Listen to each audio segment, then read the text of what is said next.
Number 3. You've probably seen or heard of the movie called The Exorcism of Emily Rose.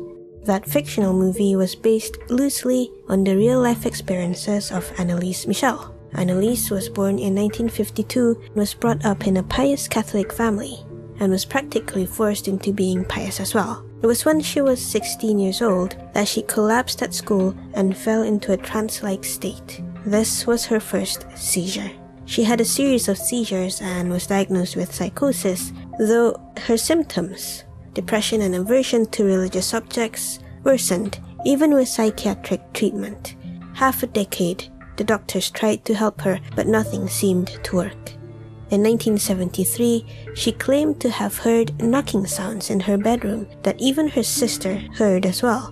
She later exclaimed that she could hear voices damning her to hell and visions of the devil. So the parents were convinced that she was possessed and needed an exorcism. They appealed to a Catholic priest and was rejected at first because they said she should seek medical help and they need to ask the bishop first.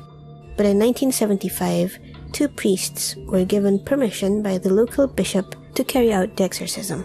At first, the exorcism sessions seemed to help Anneliese. She was able to return to school and even began attending church again, but it didn't last. In 1976, her condition worsened. Other than self-inflicted harm, she began attacking others. She refused to eat, blaming that the demons are preventing her from eating. She kept saying that she would die as a martyr, and she kept repeating the motion of collapsing to her knees and rising back up until her kneecaps break in the act of praying. The exorcism rites were performed once or twice a week, which lasted around 4 hours per session. It was performed for about 10 months. Throughout these sessions, Anneliese revealed that she believed she was possessed by 5 demons. Believe it or not, they were Lucifer, Cain, Judas, Hitler, and Nero. There are also records of some of their sessions, but I'm too scared to edit them in. Anyway, if she was really possessed, the exorcism didn't help her because she ended up dying in July 1975. Apparently, her parents and the 2 priests were charged with negligent homicide as she died due to malnutrition and dehydration. Number 2.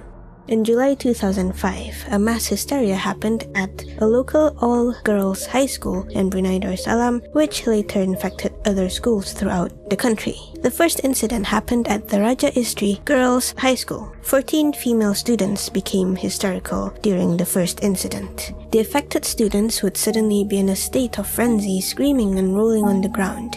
Doctors were sent to the school, and religious teachers were seen trying to also calm the students with prayers. Some of the students came out of their hysteria quicker than others. They apparently managed to control the hysteria, but it did not stop there. Other schools were later infected with the hysteria phenomenon, and it even hit primary schools as well. As they couldn't find any scientific explanation to these mass hysteria, the government opted for an exorcism. Religious shamans were dispatched to control the hysteria outbreak. Due to the mysterious phenomenon, the country's head, the Sultan of Brunei, went on a surprise visit to the first high school where the incident happened. During the visit, one of the students was suddenly hit by the mysterious hysteria. There's actually a few videos recorded for the mass hysteria lying about in the internet.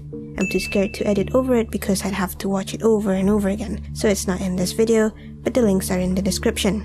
Now, it showed that the girl exhibited the usual symptoms of possession, like her eyes seemed different and her voice changed as well, while talking as someone else. She talked about being summoned and got angry because of it. Thus, the demon inside her sent an army to take over Brunei, starting with the girls first. Apparently, they managed to stop this from happening and got the demon to stop and leave. Rumors talked about how it all started. Apparently, it started with a few girls trying to curse someone. They used something like a makeshift Ouija board and even used period blood to summon a demon. They played it in an old abandoned section of the school's building. During their summoning, a teacher on patrol saw them and shooed them away, but they managed to hide their stuff in a cupboard. I guess the summoning ritual worked, but it left the demon hanging until it got really mad. Number 1. In 1906, a South African Catholic 16-year-old girl was said to have been possessed.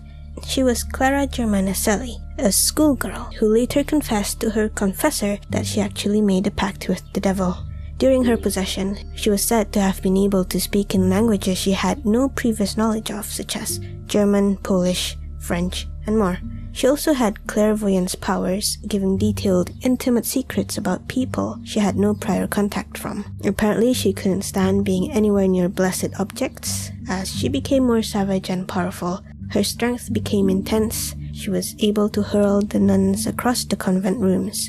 Her voice changed sometimes and had made some weird out-of-this-world beast sounds as well. There were also some reports saying that the girl levitated 5 feet into the air, moving vertically or horizontally. Pretty much almost all the same symptoms as the one from the Exorcist film. During the exorcism, Clara Germanaselli's first action was to knock the Holy Bible from the priest's hands and grab his stole in an attempt to choke him with it.